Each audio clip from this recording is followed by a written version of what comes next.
ஓம் நமோ பகவதே ஸ்ரீரமணாய.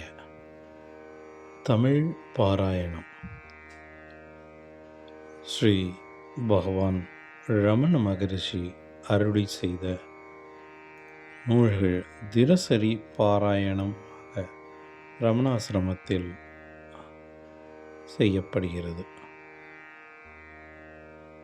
இவை தமிழர்க்கும் பாரத நாட்டவர்க்கும் மட்டுமின்றி ஆத்ம ஞானம் பெற்று உய்வதில் எந்நாட்டவர்க்கும் பகவான் அளித்த போற்றற்கரிய அருள் போதமாகும். தரிசன தத்துவம். இந்த உடலே நான் என்று நினைக்கும் மனதை நீக்கி அந்த மனதை உள்முகமாக்கி இதயத்தில் நிலையாக ஒன்றி உள் ஒளியின் உண்மை சொரூபத்தை உணர்வதே பூமியின் இதயஸ்தானமாக கூறப்படும் அண்ணாமலையில் விளங்கும் ஜோதியின் உண்மை தரிசனமாகும். அருணாச்சல அக்ஷர மணமாலை.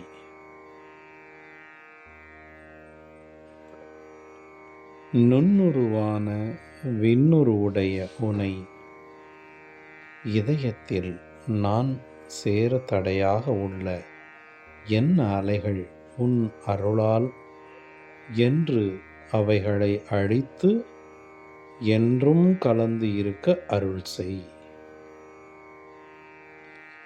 திரும்பியகம் தன்னை தினமாக கண்கான் தெரியும் என்றனையன் அருணாச்சலா.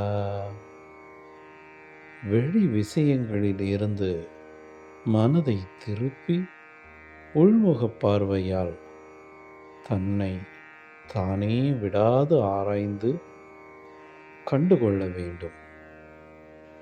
இது தனக்குத்தானே விளங்கும். அருணாச்சல அஷ்டகம். அருணாச்சல. உனது உண்மை சொரூபத்தை மனமற்ற நிலையில் உள்ளபடி உணரும் போது சமுத்திரத்தை ஆழம் காண கடலில் மூழ்கிய சர்க்கரை பொம்மையின் உருவம் கரைவது போல மனம் தன் உருவத்தை இழக்கும். அருணாச்சல பஞ்சரத்னம். சுயம் பிரகாசமாய் விளங்கும் அருணாச்சலா, வெளி விஷயங்களை விட்டு பிராணாயாமத்தில் மூச்சை அடக்கி சலனமற்று நிற்கக்கூடிய மனதால் இதயத்தை பொருத்தி இடைவிடாமல் உன்னையே தியானித்து யோகி உன்னில் ஒளியை காணும் உயரிய நிலையான முக்தி பதவியை அடைகிறான். உபதேச உந்தியார். தொடர்ச்சி இல்லாமல் செய்யும் தியானத்தை விட ஆற்றின் நீரோட்டம் போல் நெய்யின் தாரையைப் போல தொடர்ச்சியாக தியானிப்பதே சிறப்புடையதாகும். யோக முறையில் பிராணாயாம பயிற்சி செய்து மூச்சை கும்பகப்படுத்தி உள்ளே அடக்கி நிறுத்துவதால் விரித்த வலைக்குள் அகப்படும் பறவை போல் மனமும் தன்னிடத்தில் ஒடுங்கிவிடும்.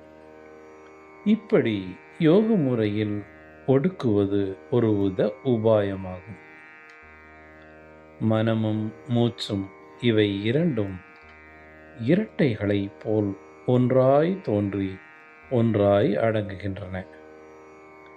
மனமானது நினைப்பாகவும் மூச்சானது செயலாகவும் இயங்குகின்ற இரட்டை கிளைகளைப் போல உள்ளன. இவை இரண்டிற்கும் பிறப்படையுமாய் இருப்பதான மூலம் ஆத்மாவே ஆகும்.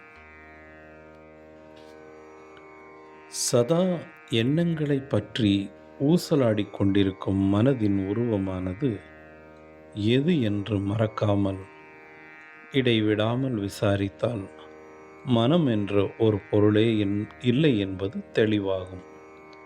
இதுவே எல்லாருக்கும் நேரான வழியாகும். எண்ணங்களின் தொகுதியே மனம் என்று சொல்லப்படுகிறது. எண்ணத்தை விட்டு மனதை பிரித்து பார்க்க முடியாது. தோன்றுகின்ற எண்ணங்கள் எல்லாவற்றிற்கும் முதலாவதாக தோன்றுவது நான் எனும் எண்ணம். உடலை நான் என்று அபிமானிக்கும் எண்ணமே மனம் எனப்படும். எண்ணங்களுக்கு எல்லாம் தலையான இந்த நான் எண்ணம் உற்பத்தியாகின்ற இடம் எங்கிருக்கிறது என்று தனக்குள்ளே நாடி தேடி சென்று பார்த்தால் நான் எனும் எண்ணமே எழாமல் அதனுடைய தலை சாய்ந்துவிடும். இதுவே ஞான விசாரமாகும்.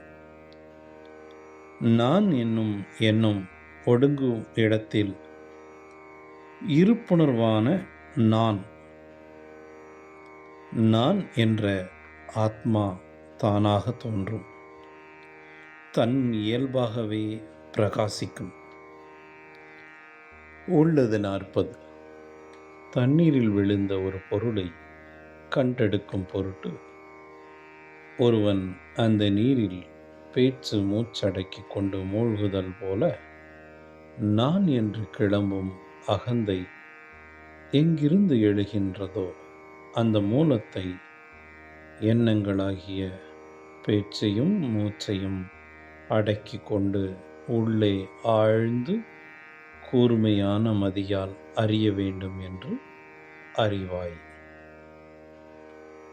நான் யார் என்னும் ஆன்ம நாட்டத்தினால் மனம் உள்முகமாகி இதயத்தை சார்தலினால் நான் என்னும் தேகாத்ம பாவ வடிவில் தோன்றும் அகங்காரத்தின் தலை சாய்ந்து இதயத்தில் ஒடுங்கிவிடும். நான் என்று இடைவிடாமல் ஆத்மா தானாகவே தோன்றும். இது குறைவற்ற பரிபூரண பரம்பொருள். உள்ளது 40. அனுபந்தம். உடல் மண்பானை போன்ற ஜடத்தன்மை உள்ளதாகும். இந்த ஜடமாகிய உடம்பில் நான் என்னும் பிரகாசம் இல்லாதிருக்கிறது. தூக்கத்தில் இந்த உடல் உணர்ச்சி இல்லை. நாம் இருக்கிறோம் என்ற அனுபவம் மட்டுமே உள்ளது. எனவே இந்த உடல் ஆத்மா அல்ல. ஆனால் இந்த உடலில் நான் என்று கிளம்புகிறவன் யார்? எங்கு இருக்கிறான் என ஆராய்ந்தால் இதய குகைக்குள்ளே அந்த அருணாச்சல சிவன் தான் பிரகாசிப்பான். விழிப்பு, கனவு, தூக்கம் என்ற இந்த 3 நிலைகளை சீவன் அனுபவிக்கின்றான். இந்த 3ஐயும் தாண்டி விழிப்பில் துயில் என்ற மனமற்ற நிலைதான் துரியம். இந்த துரியம் என்ற பொருளே உண்மையாய் உள்ளது. விழிப்பு, கனவு, தூக்கம் எனும் 3ம் பொய்யாகின்றது. அந்த துரியமே துரியாதீதமாகும். ஆன்ம வித்தை. ஐயே அதி சுலபம் ஆன்ம வித்தை, ஐயே அதி சுலபம். தேவி காலோத்தரம். சிவபெருமான் பார்வதி தேவிக்கு கூறிய ஆத்ம ஞானம். மனமானது சிறிதே அசைந்து சலனமடைந்தால் அதுவே சம்சாரம். மனமானது சிறிதும் சலனமின்றி தன்னிலையில் நிற்குமானால் அதுவே முக்தி. இதுதான் சர்வ நிச்சயமான உண்மை. ஆகையினால் புத்திமானாகிய விவேகி மனதை மேலான பரமாகிய பிரஞ்சையினால் உறுதிப்படுத்தி ஸ்ரதமாக்க வேண்டும் என்பதை அறிவாயாக.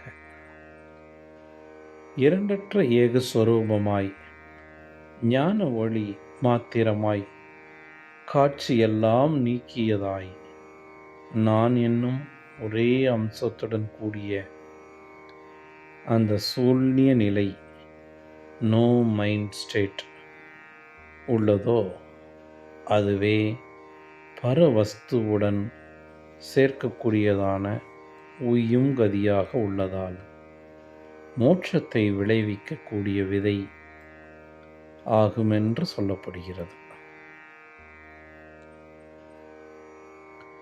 வெளி விஷயங்களை பற்றி கொண்டு திரியும் விரிந்த மனமுடையவர்களுக்கு மேலும் மிகுதியான பந்தத்தை ஏற்படுத்தும் காரணங்கள் எப்பொழுதும் விளைந்து கொண்டே இருக்கும்.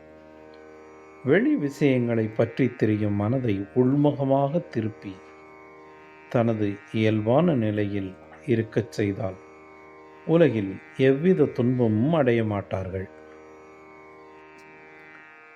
சிதாகாச வடிவமாகவும் எங்கும் வியாபகமாய் நிறைந்துள்ளதுமான மகத்தாகிய சூன்யத்தை, தாட் ஃப்ரீ ஸ்டேட்,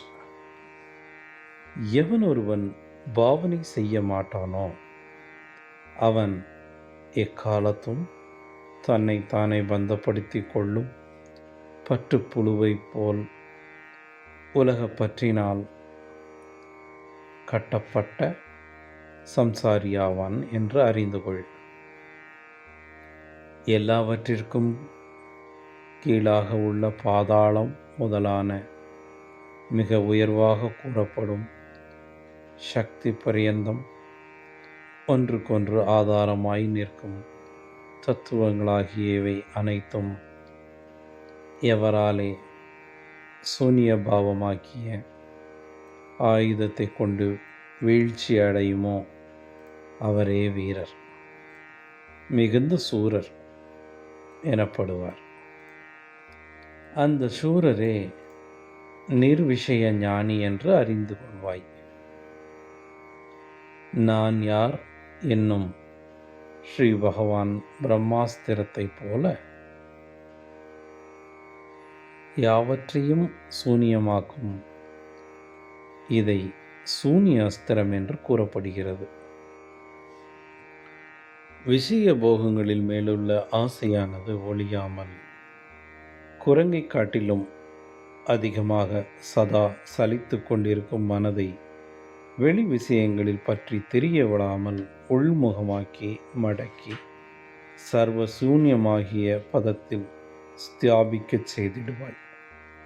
அப்படி ஸ்தாபிக்கச் செய்தால் முக்தியை அடைவான். மனதின் பரபரப்பே துன்பமாகும். மனம் எப்பொழுது ஸ்திரத்தன்மை அடையுமோ அந்த மனதை எந்த காரணத்தை கொண்டும் சலனமடையும்படி செய்யக்கூடாது. சந்தேகத்தால் துளி கூட வேறு எதையும் சிந்திக்க வேண்டியதில்லை. தன் உற்பத்தி ஸ்தானமான சொரூபத்திலேயே அந்த மனதை சலிக்காமல் கட்டுப்படுத்தி நிச்சலமாக நிற்கும்படி செய்திடுவாய்.